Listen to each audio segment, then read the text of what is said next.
Oke.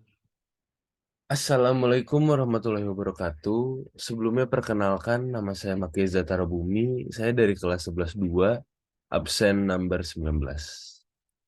Pada kesempatan ini saya akan menjelaskan tentang sejarah peradaban Jepang. Yang bisa dilihat sekarang di screen berikut ini merupakan poin-poin yang akan disampaikan dalam video. Kita mulai pertama dari zaman prasejarah. Oke, prasejarah ini dibagi menjadi tiga, yaitu zaman Paleolitik, zaman Jomon, dan zaman Yayoi. Yang pertama ini adalah zaman atau masa Paleolitik.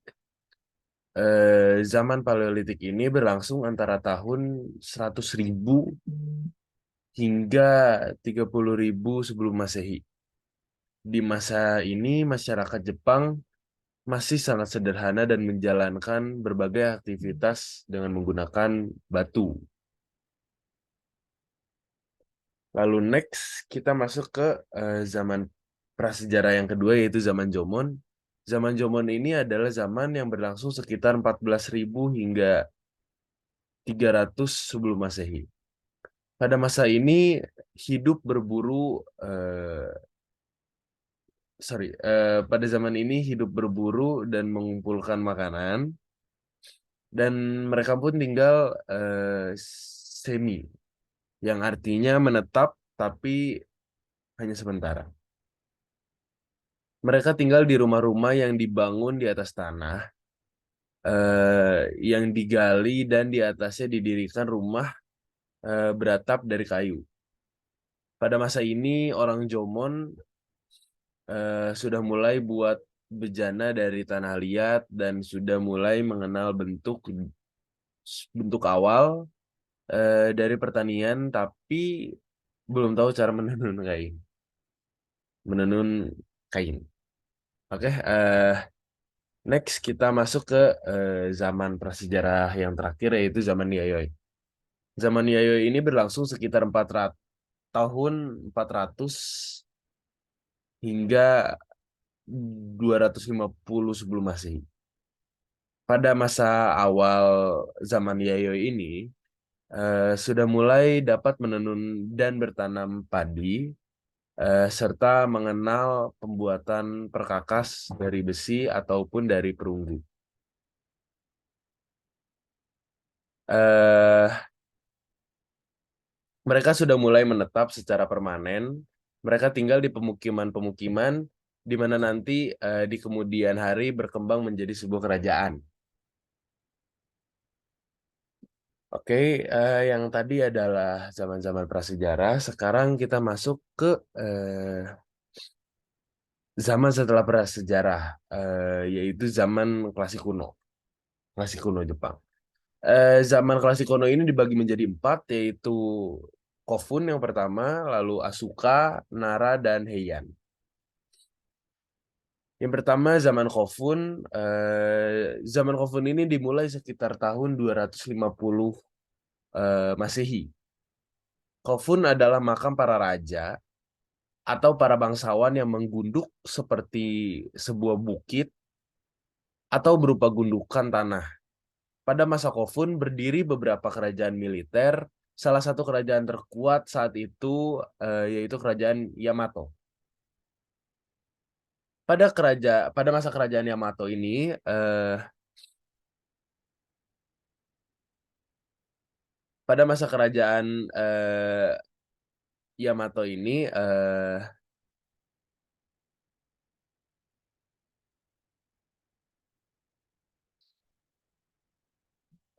sudah mulai mengadakan hubungan dengan Tiongkok, di mana Yamato mengadopsi banyak hal dari negeri Tiongkok ini. Salah satunya yaitu sistem sistem kela sorry sistem stratifikasi di dalam masyarakat yang dibagi berdasarkan profesi, kemudian juga sistem administrasi juga yang dibuat terpusat, dan yang paling utama adalah sistem kekaisaran yang diambil dari Tiongkok ini. Dibuat dalam bentuk seperti negeri Tiongkok. Negeri Tiongkok sendiri menyebut bahwa Jepang, eh, sorry, negeri Tiongkok menyebut Jepang ini dengan sebutan negeri Wa, atau yang artinya kerdil atau pendek. Next, setelah zaman Kofun, kita masuk ke zaman Asuka. Zaman Asuka berlangsung sejak tahun 538 sampai 700 sebelum Masehi. Pada masa ini disebut Asuka karena ibu kotanya bernama Asuka, dan ini bertepatan di Asuka. Pada masa ini sudah mulai masuk agama Buddha, yang dimana eh, yang dimana eh, agama ini dibawa oleh dari yang dibawa dari baik baik J, baik J, ya. Baek J ini adalah salah satu negara di periode 3 Kerajaan Korea. Oke, selanjutnya kita masuk ke zaman Nara. Zaman Nara ini disebut zaman Nara karena ibu kotanya dipindahkan ke wilayah yang bernama Nara. Pada masa ini agama Buddha semakin menguat dan berkembang, terbukti dengan adanya kuil yang cukup besar, yang disebut Todaiji, yang di dalamnya terdapat sebuah patung Buddha yang eh, besar, yang disebut dengan Daibutsu. Pada masa Nara, kekuasaan politik tidak selalu berada di tangan kaisar. Bisa juga di tangan bangsawan istana, di tangan shogun, militer, ataupun juga perdana perdana menteri.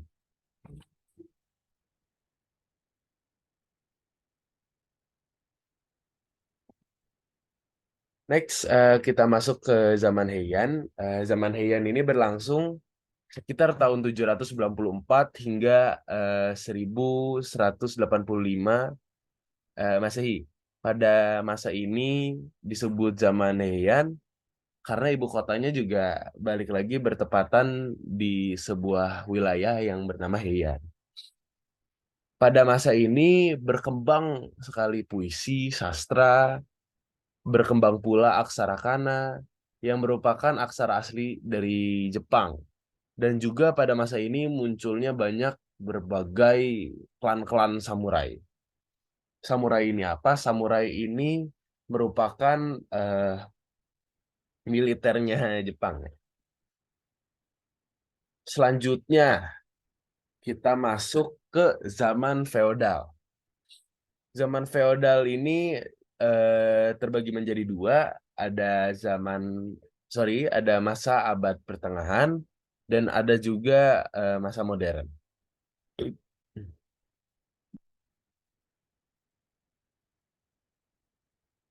Oke, masa abad pertengahan dari mulai Keshogunan, Kamakura sampai Muromachi, sedangkan modern ini mulai dari Azuchi.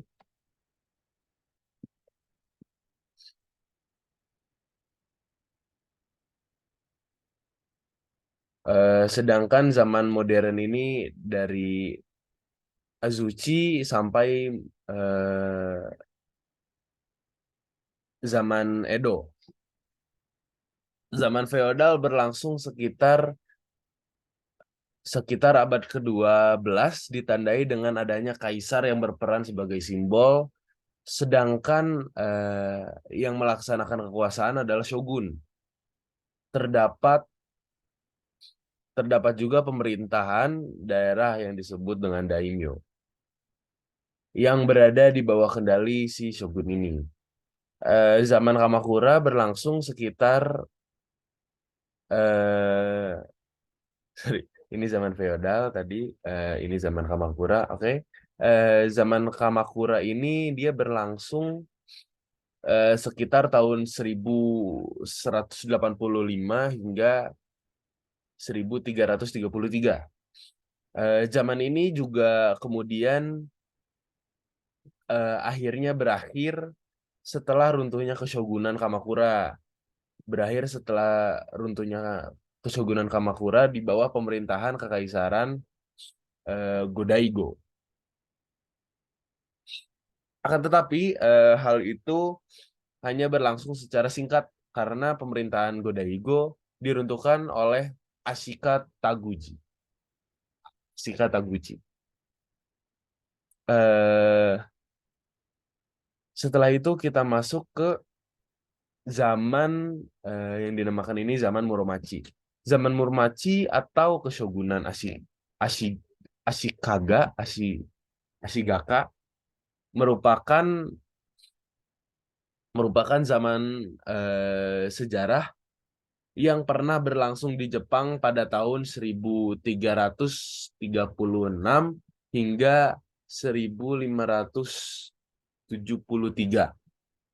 Dipimpin oleh Shogun Ashitaka, eh, Ashikaga eh, yang harus berakhir karena Shogun eh, sorry yang harus berakhir karena Shogun yang ke-15 Muromachi diusir oleh Oda Nobunaga.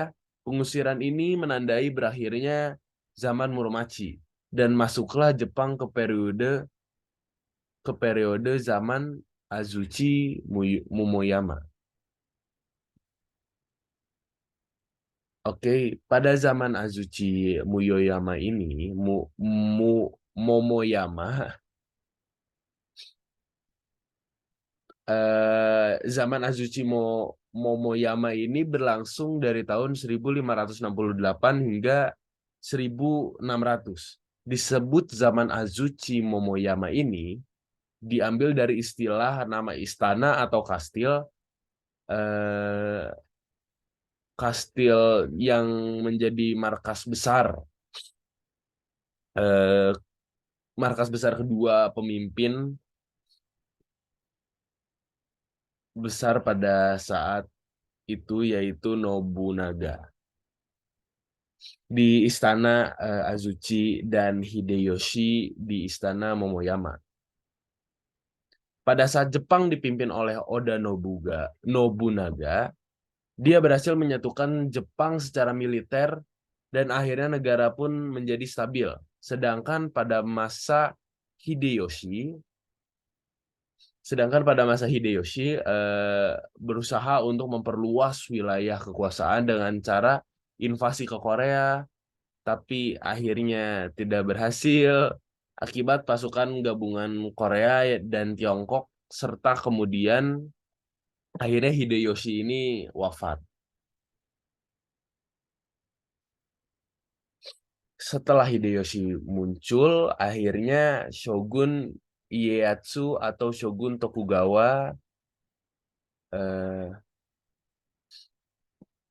Tokugawa Ieyasu sebagai pemimpin baru di wilayah Jepang. Masuklah kita ke zaman Edo. Zaman Edo ini berlangsung dari tahun 1603 hingga 1868. Disebut zaman Edo karena pusat pemerintahan pada waktu itu bermarkas di wilayah yang disebut Edo, yang sekarang berubah nama dia menjadi Tokyo. Yang menjalankan kekuasaan di zaman Edo adalah Shogun Tokugawa yang didirikan oleh Ieyasu ini yang tadi. Mengeluarkan, sorry, pada saat Shogun Tokugawa dipimpin oleh Iemitsu, ia mengeluarkan kebijakan yang bernama Sakoku yang artinya adalah kebijakan politik yang menutup diri dari intervensi negara-negara asing dalam segala bidang. Kebijakan ini berlangsung dari tahun 1639 sampai 1854.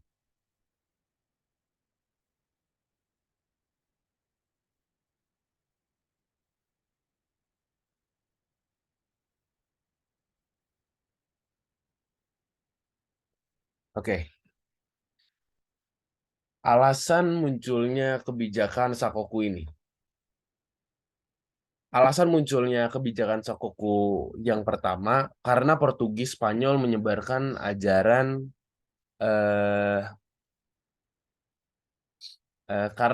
Portugis Spanyol menyebarkan ajaran Katolik dan yang kedua adalah untuk mempertahankan supremasi Tokugawa dari pesaingnya Daimyo Tozama. Jadi Portugis ini dan Spanyol pernah memperkenalkan senjata api kepada masyarakat Jepang, eh, terutama kepada Daimyo Tozama ini. Shogun Tokugawa ini merasa khawatir jika nanti di kemudian hari kedudukannya akan digeser oleh Daimyo Tozama, maka oleh sebab itu akhirnya hubungan antara Daimyo Tozama dengan Portugis Spanyol itu sengaja diputuskan melalui kebijakan yang kita kenal sebagai kebijakan Shakokuit tadi. Kebijakan Shakoku ini berlangsung kurang lebih 220 tahun hingga akhirnya pada tahun 1853 Matthew Perry dari Angkatan Laut Amerika berlayar ke Teluk Edo eh, dengan membawa dua kapal uap dan juga dua kapal layar yang berwarna hitam. Tujuannya adalah agar Jepang mau menandatangani perjanjian dengan Amerika untuk membuka pelabuhan mereka untuk perdagangan Amerika dan dunia barat. Kedatangan Amerika ke wilayah Jepang ini menyadarkan mereka bahwa budaya mereka, sistem ini apa namanya?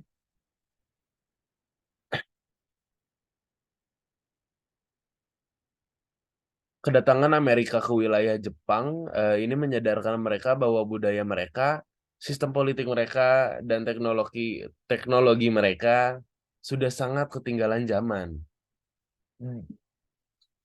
Maka akhirnya pada 31 Maret 1854,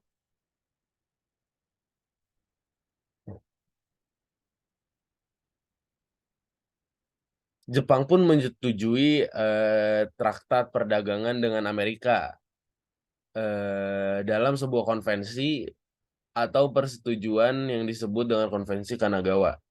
Konvensi inilah yang kemudian dijadikan Amerika untuk memaksa Jepang agar seluruh pelabuhan Jepang dibuka bagi Amerika sejak ditandatanganinya perjanjian Kanagawa tadi, maka otomatis kebijakan Kanagawa banyak sekali kerusuhan, eh kebijak sorry, maka otomatis kebijakan Shokoku pun akhirnya harus berakhir. Setelah perjanjian Kanagawa, banyak sekali kerusuhan yang terjadi di Jepang. Mereka kecewa atas perjanjian Kanagawa yang dilakukan oleh Shogun Tokugawa ini. Hingga akhirnya tahun 1868 hingga 1869 terjadi Perang Boshin, yaitu perang saudara di Jepang antara Shogun Tokugawa dan sekelompok masyarakat yang ingin mengembalikan kekuasaan politik ke tangan kaisar.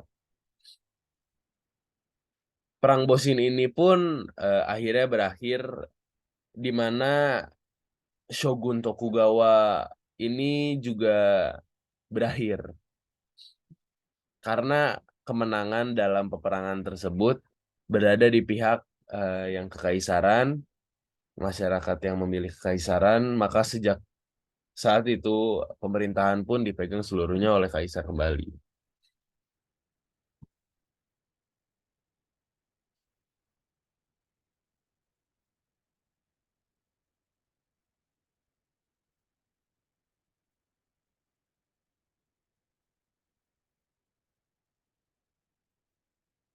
Oke, terakhir kita masuk ke pasca feodal. Setelah perang Boshin dimenangkan oleh kubu kaisar, Kaisar Meiji mengusulkan beberapa hal untuk negara Jepang. Salah satunya adalah restorasi Meiji. Restorasi Meiji ini apa? Restorasi Meiji ini yang dilakukan oleh Jepang setelah kekalahannya. Kaisar juga melaksanakan misi Iwakura, di mana ia mengirim beberapa orang ke luar negeri untuk belajar. Dengan ide-idenya, akhirnya Jepang mengejar keterbelakangannya dari negara-negara Eropa dan negara-negara Barat dalam kurun waktu kurang lebih 40 tahun. Wow.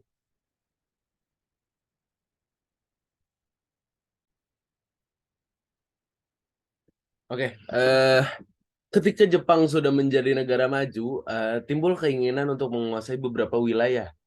Salah satunya adalah menguasai wilayah Korea. Alasannya karena Korea kaya akan barang tambang yang dapat memajukan industri Jepang ini serta dengan menguasai Korea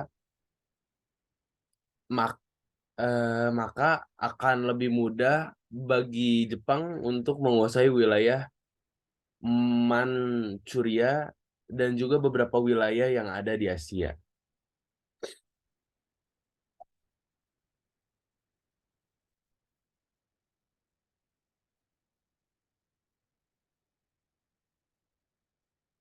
Yang ada di Asia. Dan juga penduduk di Jepang sudah sangat padat. Dengan menguasai Korea, maka penduduk Jepang dapat diimigrasikan ke wilayah Korea. Pada waktu itu ada pemberontakan Tonghak di Korea, yaitu pemberontakan antara golongan konservatif dan golongan progresif. Golongan konservatif meminta bantuan ke Cina dan golongan progresif ini meminta bantuan ke Jepang. Oleh karena itu, akhirnya Cina dan Jepang sama-sama berhasil memasukkan pasukannya ke Korea dan berhasil memadamkan pemberontakan Tonghak ini.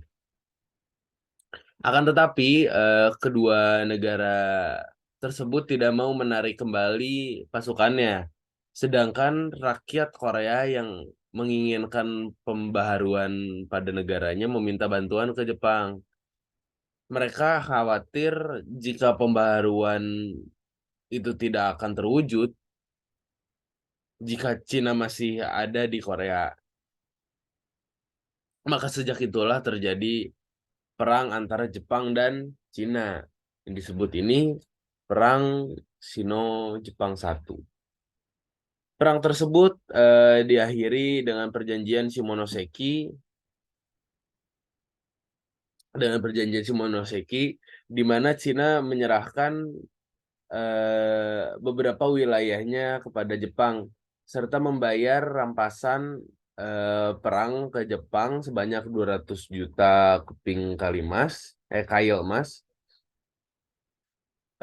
Dan juga mereka harus membuka kota Shashi, Chongqing, Suzhou, dan Hanzhou untuk perdagangan, tempat tinggal, industri, dan manufaktur Jepang.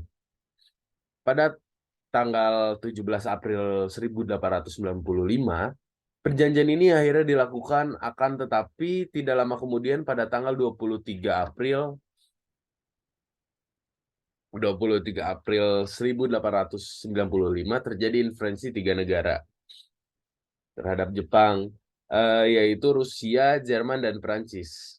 Mereka meminta Jepang untuk mengembalikan semenanjung Liadong dan Port Arthur kepada Tiongkok. Jepang pada akhirnya menyetujui hal tersebut.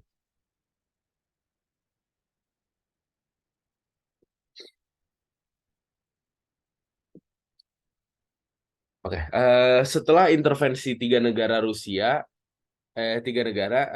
malah menduduki seluruh semenanjung Liadong dan membentengi Port Arthur meskipun sebetulnya Jepang yang ada di sana.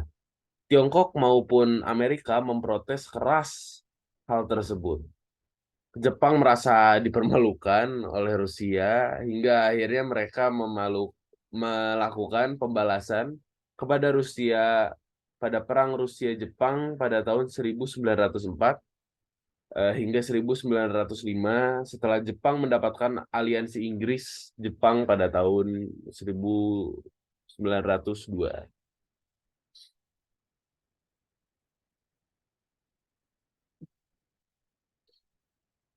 Oke, perang ini berlangsung dari tahun 1904 hingga 1905 dengan ditandai dengan adanya perjanjian Portsmouth ini, yang ditengahi oleh Amerika. Dalam perjanjian ini, Rusia menyerahkan wilayah Manchuria, Manchuria Selatan, dan juga wilayah Liadong kepada Jepang sepenuhnya. Dengan kemenangan Jepang atas Rusia, maka untuk pertama kalinya bangsa Asia menang terhadap bangsa Barat. Hal tersebut membangkitkan harga diri Jepang yang menyebabkan munculnya ambisi ambisi tersembunyi di mana mereka tidak saja akan menguasai Asia, tetapi juga untuk mengalahkan bangsa Barat lainnya. Maka sekitar tahun 1941, ketika Prancis menyerah pada pasukan Nazi, Jerman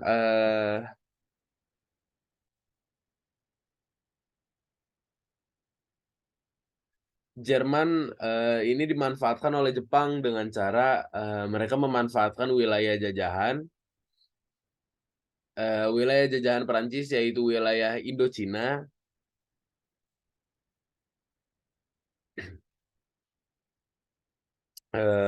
ya wilayah Indochina. Dengan adanya sikap agresi Jepang ini membuat Amerika geram dan melakukan embargo bahan-bahan baku. Sorry. Aduh, embargo bahan-bahan baku. Industri Jepang sangat bergantung pada bahan-bahan yang tadi,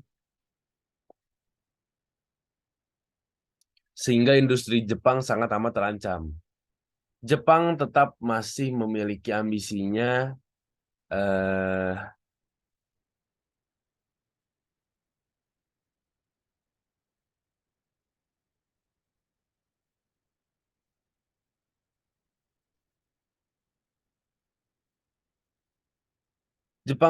tetap masih memiliki ambisinya, dan Jepang berpikir bagaimana caranya agar Amerika berhenti melakukan perlindungannya ini. Akhirnya Jepang melakukan pengeboman pada pangkalan laut Amerika, yaitu Pearl Harbor, pada 7 Desember 1941. Setelah pengeboman ini, Jepang terus melakukan ekspansinya ke wilayah Asia Tenggara, salah satunya adalah Indonesia. Jepang masuk ke wilayah Kalimantan, melumpuhkan Kalimantan, kemudian masuk ke wilayah Palembang, dan melumpuhkannya juga.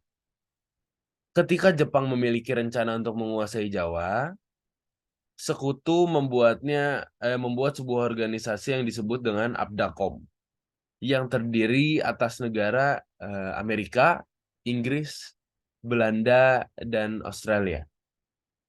Bertujuan untuk menghambar Jepang agar tidak menguasai Pulau Jawa, dan untuk menghalang ekspansi Jepang di Asia Tenggara ini.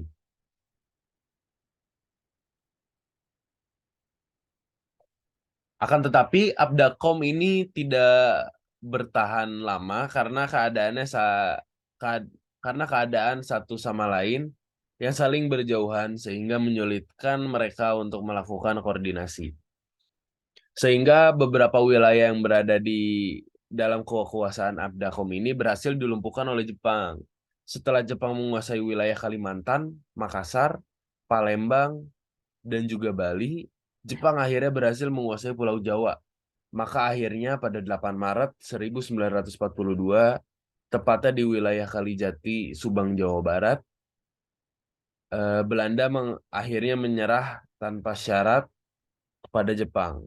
Maka sejak saat itu, seluruh wilayah Indonesia yang tadinya berada di bawah Belanda jatuh semua ke tangan Jepang.